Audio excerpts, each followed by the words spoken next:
Bowling to Anderson from round the wicket. Anderson is bowled. It's all over. Green has finished it off. Australia jubilant. England humiliated. And Australia have retained the Ashes. So the urn is staying in Australia after Australia bowled England all out for 68 to win the third test at the MCG by an innings and 14 runs and to take an unassailable 3-0 lead in the Ashes. It's breakfast time here in Melbourne. And Andy Zaltzman is with me, sitting around my kitchen table. Evening, everyone. Yeah, evening, everyone. Evening, Tuffers. How are you? I'm very well. Merry Christmas to one and all. Oh, Merry Christmas. Did you have a nice one, Tuffers? I did indeed. It was very, very nice. Very nice indeed. But that didn't take long, did it, Ellie? That didn't take long for them to get the urn back, did it? I went to sleep thinking, what's going to happen? It was funny, actually, because we had a murdery mystery party last night. And I didn't get it right last night, but I got it right this morning when I turned on the television. As soon as being bowled out again, I thought we might get a bit of a lead, but then again, perhaps I didn't. The way we've been batting, so it kind of went true to form, didn't it? But Mr. Boland, 6 for 7 on debut. I mean, what is going on? It is. I know. We thought we all needed a bit of cheering up as well this morning in Melbourne, so we brought a professional comedian in as well. so Andy, I came to see one of Andy's live shows in Melbourne before the test started, and actually that's really the highlight of my Christmas in some ways. Thank you, Ellen. Well, apart from the Christmas day I spent with friends, but but certainly everything has gone downhill rapidly since Boxing Day. Yeah. Right, you're making it sound like it's partly my fault. Yes. No, I wasn't. It wasn't at all. But I mean, just from a cricket fan's point of view, Andy, to be there. I mean, to be there in the sunshine is probably to be there in the depths of night in England, and I still think that. But it was an extraordinary thing to witness, wasn't it? 81 minutes. And as people have endlessly said, I think this has become one of the most tweeted things, that England spent longer in quarantine before this tour than they've spent actually trying to play cricket. Yes, that's maybe they should have spent longer in quarantine. Yeah, it was.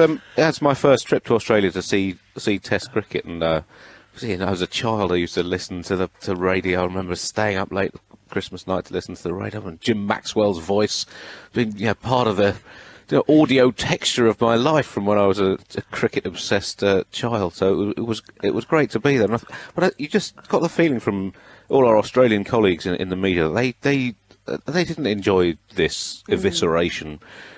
People are desperate to see a contest, and the Ashes series in Australia over the last 30 years have tended to be massively one-sided. One series ended up very one-sided England's way, and the other 8 have all been dominated by Australia. So, after 2 tests, they were 2-0 down after 2 for the 7th time in 9. It's the 5th in the last 6 that England have been 3-0 down after 3, and through history that was extremely rare. Now there are fewer draws than there used to be, so games that teams might have played for a draw for in the past tend to be lost now. But it's become a sort of slightly uninteresting rivalry because there isn't that sort of sporting jeopardy too much of the time. And actually that's the sense that I get from looking at some of the newspaper headlines this morning as well. I mean, apart from, I've got a copy of the Herald Sun here at Tuffers in Melbourne. They love Scott Boland is a treat for the punning headline writers. Incredible is the front page. Super Bowl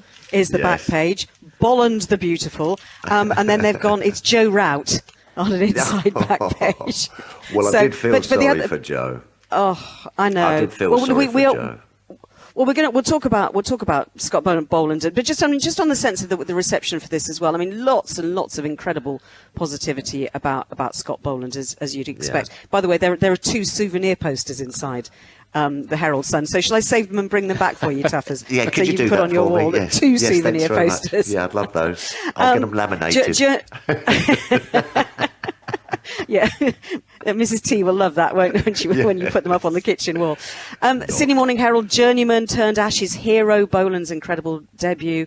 The Daily Telegraph, they love the fact that the obsession at the moment here is getting COVID tested so that you can travel around the country. Daily Telegraph says, need a rapid test, play the Poms. Thanks, Daily Telegraph. Love it. But the Age say England's test team have been run into the ground, and their lead piece is by Dan Brettick, who we know out here, basically saying that England have just gone through such a difficult time. During the pandemic, at least they have turned up. They've turned up to play cricket here, Tuffers, which a lot of countries have not played any Test cricket away from home, if at all.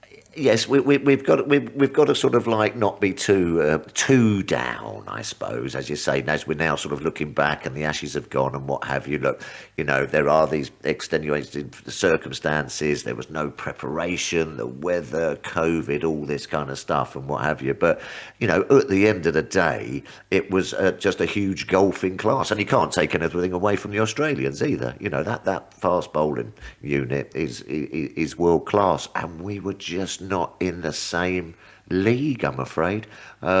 Questions are going to be asked, aren't they, about the structure of county cricket, and is it producing batsmen? Red ball cricket, as the white ball game overtaken the red ball game, and how we're going to get sort of like people who can bat for long periods of time against top quality test attacks, the size of the seam, the duke ball, all these things are going to be coming out now. But I think for a start off, we've got 2 more tests, haven't we? Let's think about that. And now this is going to be a real sign of character. You're 3-0 down, the Ashes are gone, you've been absolutely dominated and walloped left, right and centre. You have got to try and do something in these last 2 test matches. Otherwise, you may as well not bother turning up. We did discuss at various stages during these test matches about whether England... You talk about winning a session. I'm struggling to find many sessions which England won. Yeah? Yeah, I think it was one at Melbourne. At Melbourne, when we bowled ourselves back into the test slightly, wasn't it, Andy? Yeah, I mean, that in terms of England individually doing really great things, Jimmy Anderson's bowling was the unquestioned highlight so far. 4 for 33 from 23 overs, 4 for 19 from the last 19 of those. And, had sort of bowled England back into the game. Then there was a couple of useful little tail-end partnerships that sort of extended Australia's lead from 30 up to a more ominous 80 in a low-scoring game. But there's been no hundreds. That was the first forfer. And, in the context of cricket history, it's very rare for a team to have no individuals making big contributions after the first 3 tests of a game. Only 2 batsmen have made half centuries for England. Milan and Root. Milan has 2, Root has 3. And in the entire history of Test cricket, I've looked at teams after 3 tests. The whole history of Test cricket for this. The whole history. Let's go further than that, Ellie. Let's say the whole history of the universe after 3 tests. This is only the 5th time in 13 billion years that a team has had only 2 batsmen with half centuries after 3 tests for series, and the second time in the Ashes. The other was 1950-51 when England really struggled with the bat. This test just finished was the shortest since the Brisbane test of that series. That was rain affected. In those days, teams would often declare when the pitch was treacherous after rain. So it was a very, very short game. But in that series in 1950-51, England had been thrashed in the first tour after the war, 1946-47. They lost, I think, 4-0 in 1948. But they did, having lost the Ashes, they won the final test of that series. It was their first win against Australia since the Second World War.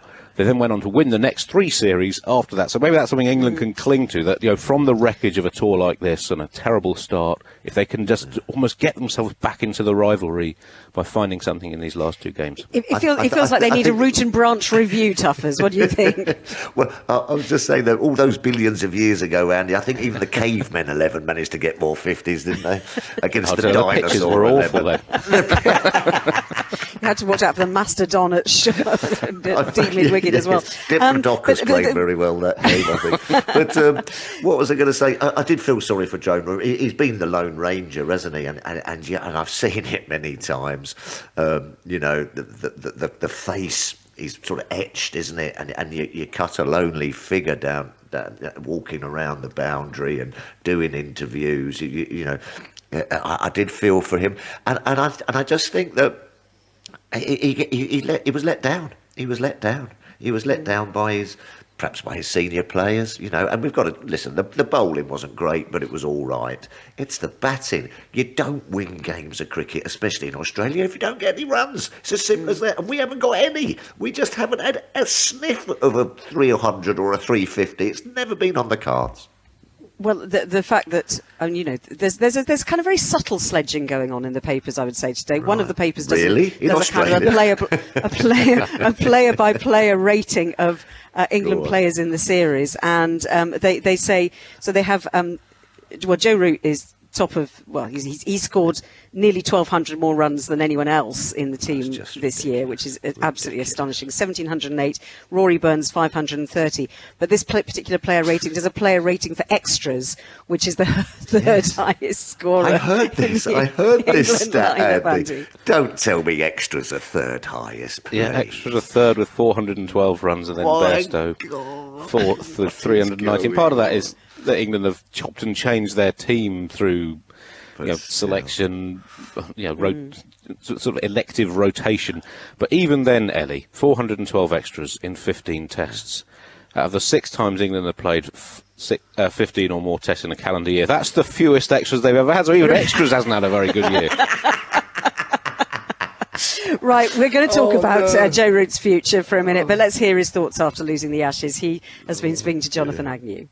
Do you feel, it might be a big question for now, but I mean, are English cricketers prepared well enough to come out at places like this and play tough Test cricket? I look at this squad of players as the best 18 red ball players that are in our county system. I mean, we want to talk about the setup and structure below. I think that's a long conversation for another time. But the fact is, we've got 18 players here playing for England, and we've all got a responsibility to be better than what we have been so far. And we've got 2 games to show just that. Put some pride back into the badge, and give something for the fans back home to cheer about, and show how much we really care about playing for our country. You haven't made what is clearly a pretty obvious and convenient excuse, if you like, but a reality, which is all the off-field stuff, the COVID tests, the positive tests within the camp. How unsettling has that been? Unfortunately, with the times that we live in, it's been something that we've come to have to deal with, and that we've dealt with before. And I thought the way we fronted up yesterday and dealt with everything on the field, with all the disruptions around the game, was excellent. And all you can manage is what's in front of you. You have to try and take these things for what they are, be as pragmatic as you can, and put it to one side as best as possible. And that's not easy, but credit to the group, I think they did that really well. You're looking pretty worn out. Have you still got the heart and the desire and the will to carry this on?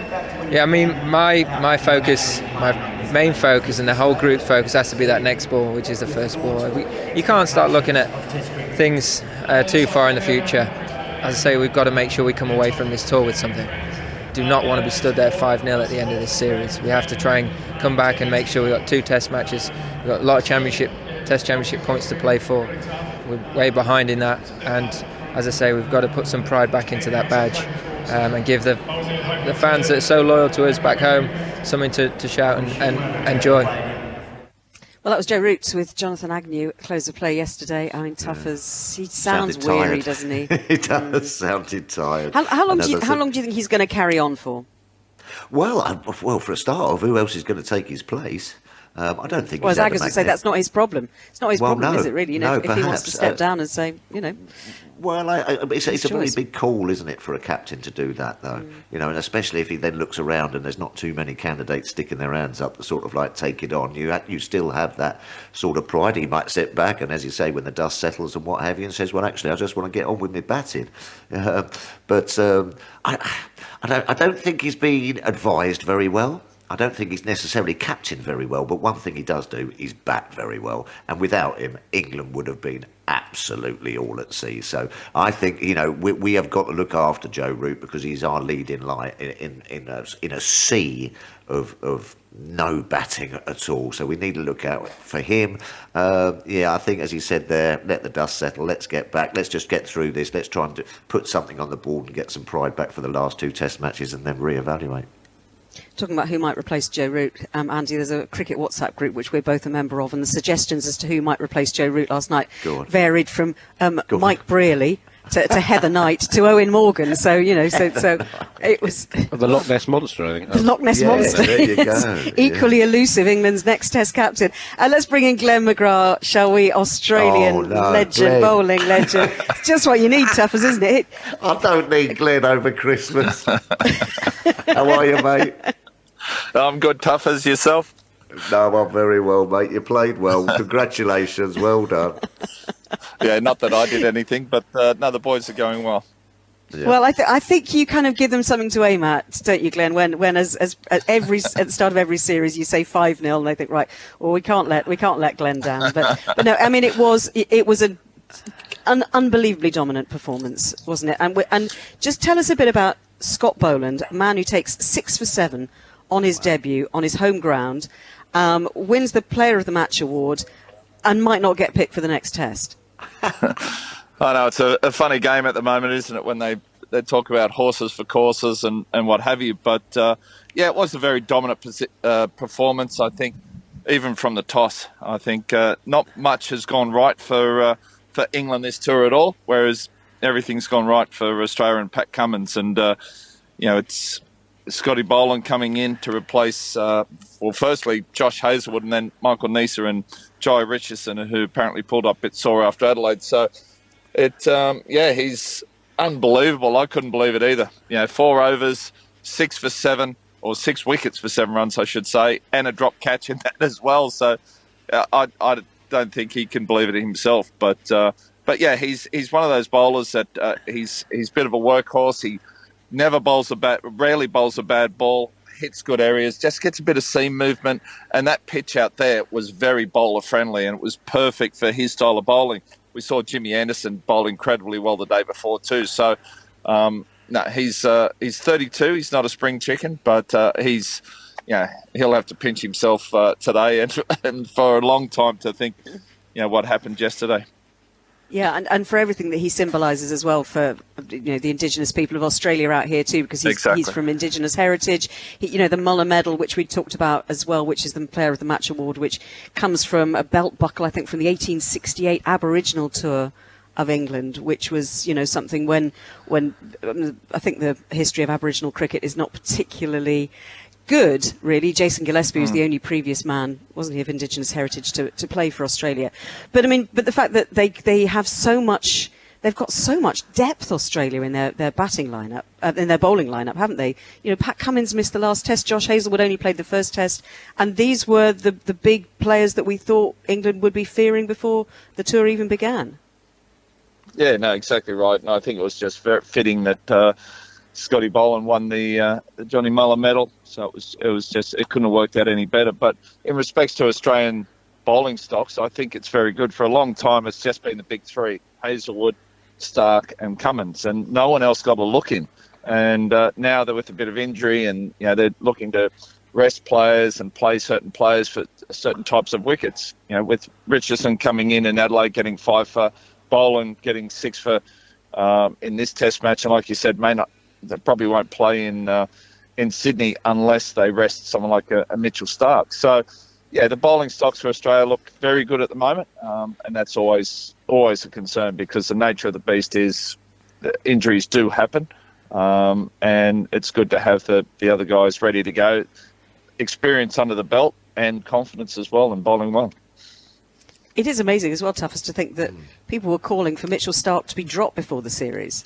And he might not play at the final two tests. No, there you go. Well, as Glenn was saying, it wouldn't particularly matter because by the looks of it, as you say, Jai Richardson just pops into the office, gets his 5 for. Scotty Boland pops into the office, gets his 6 for 7. So it's a very nice position to be in when you have a tour inside over, and you're always thinking about how you're going to get your 20 wickets. I know it's pretty easy at the moment against this England side. I think me and Glenn could get 20 wickets even now at the moment, but. So it's just lovely when those people come in and they feel very at home in the environment straight away and able to perform and go out and give their best performances even on a debut. So that's when momentum's going your way and everything. It's interesting to listen to Glenn there saying that everything's gone Australia's way, but that's what Test cricket is all about. You've got to go to places. When you go touring overseas as well, you've got to wrestle that initiative away from the side. Otherwise, that's the way that cricket works. Well, on Stark, there was some speculation about his place in the team after he had a poor series against India last year, 11 wickets, average over 40. His career average is around about 27, so considerably worse than he had been doing. He'd had a brilliant Australian summer the year before.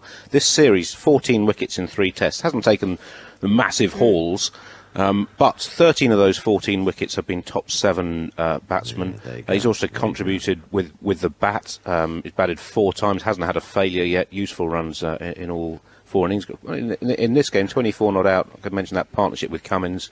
Just, Australia was already on top, but it really shifted them into a dominant position with that 80-run lead. I mean, even that 82-run lead, it's only the 8th time in the last 32 Ashes tests in Australia that there's been a first innings lead of less than 100. So this was shaping up to be a relatively close game. And England still managed to lose by an inning. It's the third smallest first innings lead that's led to an innings defeat in the history of Test cricket. I shouldn't laugh. Sorry, Ellie, I shouldn't. No, I kind of think you have to laugh in a way. I was just looking at Twitter, apparently, Glenn, I don't know whether you've done this in previous times when you've won the Ashes. You know what that feels like to win the Ashes.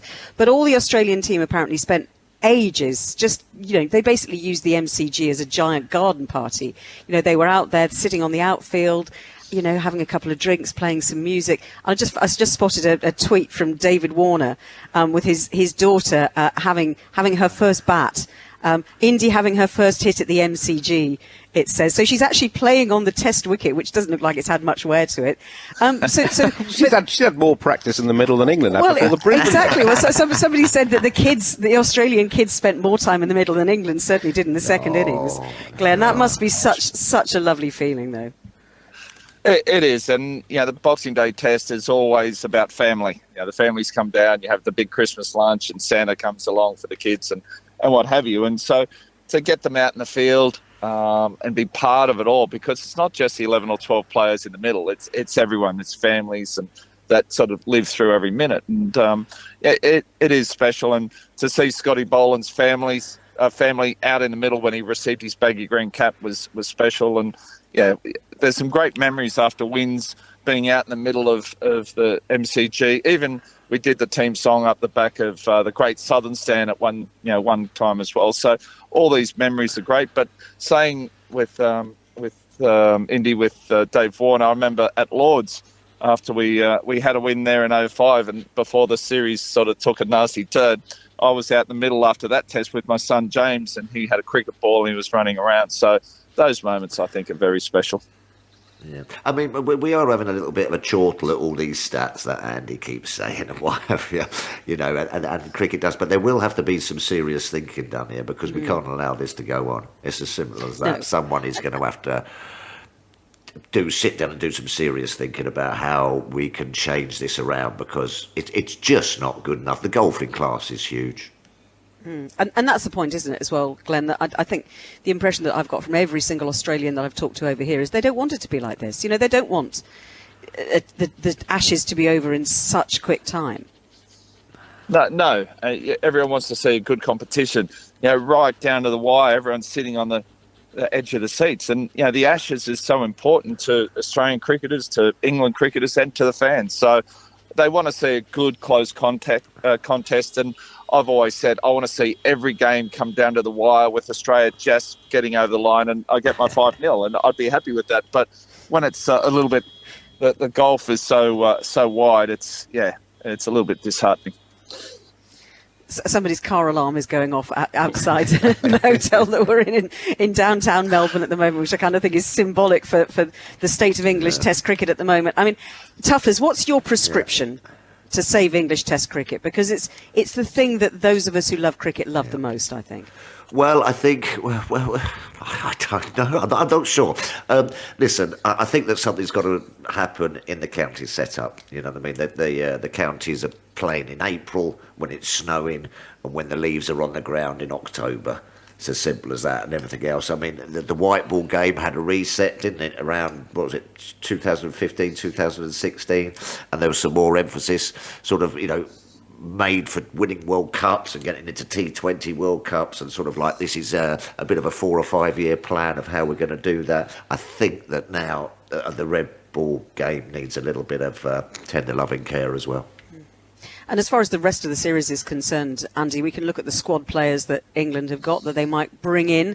Who is I mean, we can say moving the deck chairs on the Titanic as much as we want to, but who is there who might actually do a job? Well, I mean, it's tricky. I think Joe Root's essentially correct when he said they're the 8 best players available. There weren't too many sort of controversial selections. I guess they could bring Dan Lawrence in. He made a very good 100 in an England A game against Australia, a game England won convincingly a couple of years ago.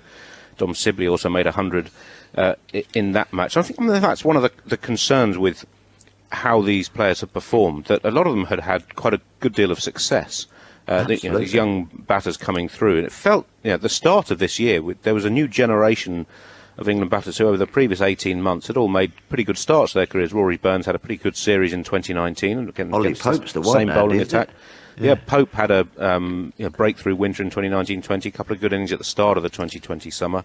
Zach Crawley had that magnificent double 100 and several other good innings as well. Dom Sibley scored 200s in his first 8 tests. So there seemed to be a core of new batsmen, and they've all had terrible years this year. Their averages have sort of halved or worse, and Sibley's no longer in the setup, and Pope was dropped for this game. So I think there's legitimate question to be asked. Aside from whether county cricket is producing these players, when they get to play for England, how come there seems to be this trend of them getting worse by an alarming margin? You'd expect teams to, in the modern era, to study new players and work out how to play them, but the extent to which those players have struggled this year is quite alarming. Well, look, they have come up against quite a good side, let's face it, in Australia as well. Hats off to Australia. Yeah, absolutely. Great bowlers. And, look, Glenn, I mean, congratulations, really, because it's been an absolutely dominant Ashes as far as Australia are concerned. Enjoy your couple of days off at home, and we'll see you in Sydney.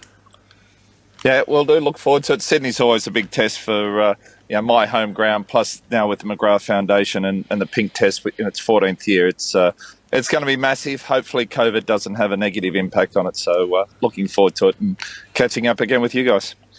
Yeah, Cheers, I mentioned the sledging that's been going on, Glenn. I don't know if you've seen that the New South Wales Premier, Dominic Perrottet, has said, I don't think it's going to be affected, this test match, by COVID, but make sure you turn up in the first 2 days. There you go. To make sure you see some cricket. What? Good. It's the Australian way, isn't it? Yeah, it is. Well, it's not normally as subtle as that. But